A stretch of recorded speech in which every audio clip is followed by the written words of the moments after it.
Hi, this is Dr. O again, with this time with a short presentation on management communication.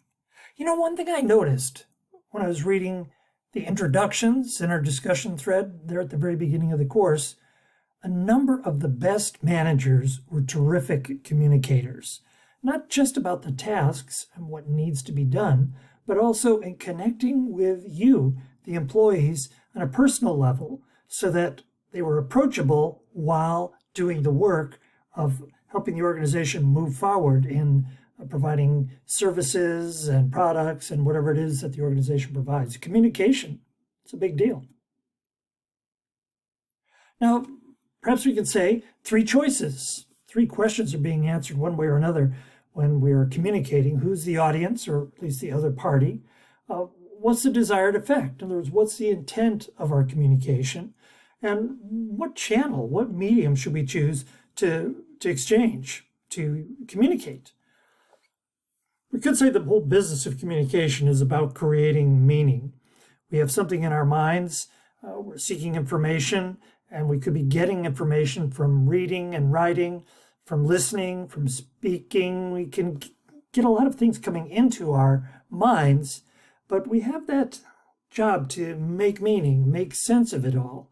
And the best work in terms of communication might take place when we're thoughtful about how much the other person is receiving while we're communicating, and what could we do to enhance the ability of them to capture, to receive, to get the same kind of understanding or meaning that I have as the communicator.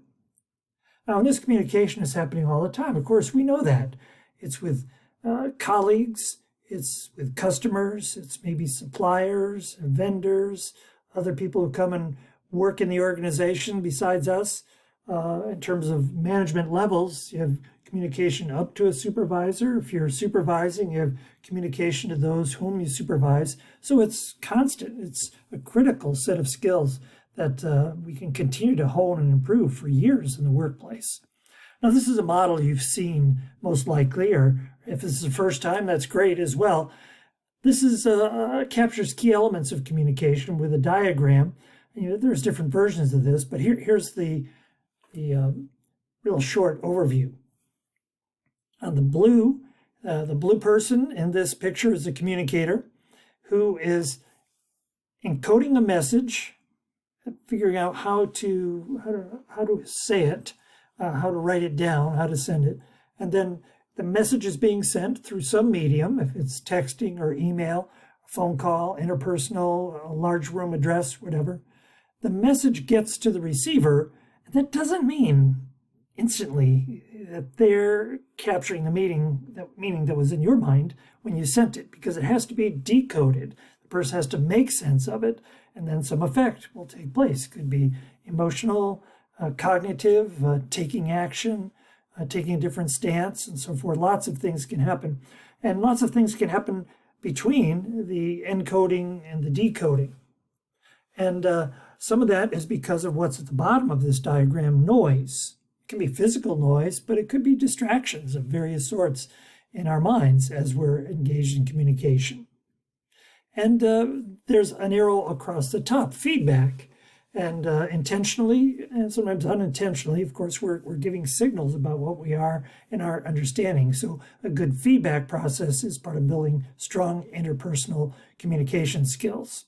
And the message is traveling. It's being sent and received in a certain context, and maybe even in a certain emotional context, which is the affect part.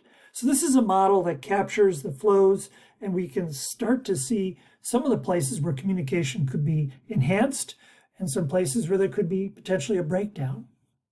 Now, I put this slide in here, not that I intend to use these throughout the semester, but when you're reading the book, you can see I've not always assigned even whole chapters or every chapter in the book, but some sections that seem to have particularly important information as I considered parts of the book.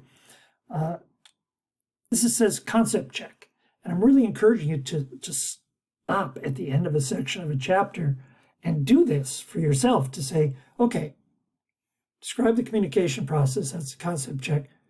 If I close the book, turn my eye away from the screen, what would I say? How would I answer that? Without looking it up.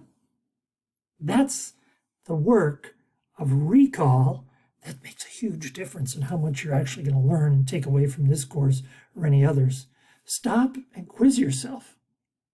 Not looking it up right away, but pulling mentally to retrieve that memory. That's part of the actual learning process. I really highly encourage you to build that simple loop into your study time, that it's a constant self-quizzing. Go back and fill it in more, quiz yourself again. This is referring particularly to emails, but of course we get hundreds of messages sometimes in the course of a day in various formats, and using electronic communication can cause some career limiting moves, shall we say, if messages aren't handled well. There is a short video about why emails can go bad and so forth. And it's really quite good. It's just a handful of minutes in length, but it really helps explain. It takes you into the world of research about how much information is communicated with words and tone and visual cues and so forth. So some emails can turn into communication disasters. So I really highly recommend that short video that shows how things can be misconstrued, perhaps, or some meaning could be missed that you might have thought was very clear, but maybe wasn't for everybody involved. Now, the richness of channels is part of the explanation that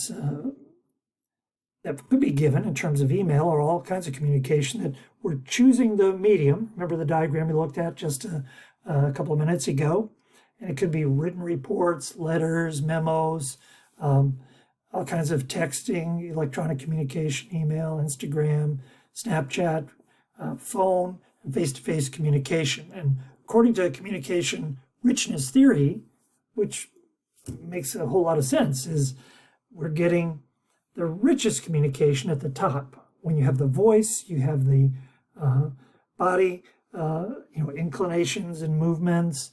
You can see a person's facial expressions. That's a very rich communication channel, and they get thinner as you go down. The phone has audio and the signal. I guess above that we should put in video chats and so forth, and down to just static reports and bulletins. Very important for record keeping, for information that's maybe kind of dense and people need to process slowly.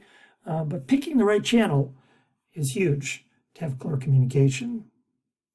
And this is something I won't answer right now, but consider it. How effective is text at work? And one of the places where texting can be very effective in reaching out to coworkers and supervisors and customers and potential customers, it might be totally appropriate. But where are settings where choosing to send a quick text might kind of be received in a way you didn't intend it to be received? And certainly, what's the consequence of having the phone out during face-to-face interpersonal communication? That's very important. And the other person might not say anything, most likely wouldn't say anything, but is clearly seeing that face-to-face communication is not all that important if you're ready to break away from it at the nudge of your phone. So just think about how to manage that effectively. And one last slide, I guess I wanted to come back around to this idea of communication really is about creating meaning. And everything you can do to enhance and improve your ability to communicate effectively will be to the benefit of you, the people who are receiving your communication, and ultimately to the effectiveness of your organization. So a very quick flyover of some key communication ideas. I hope you dive into all the other materials and make this something that's on your personal development plan, at least a mental one, for years to come. Take care. Look forward to seeing you again soon.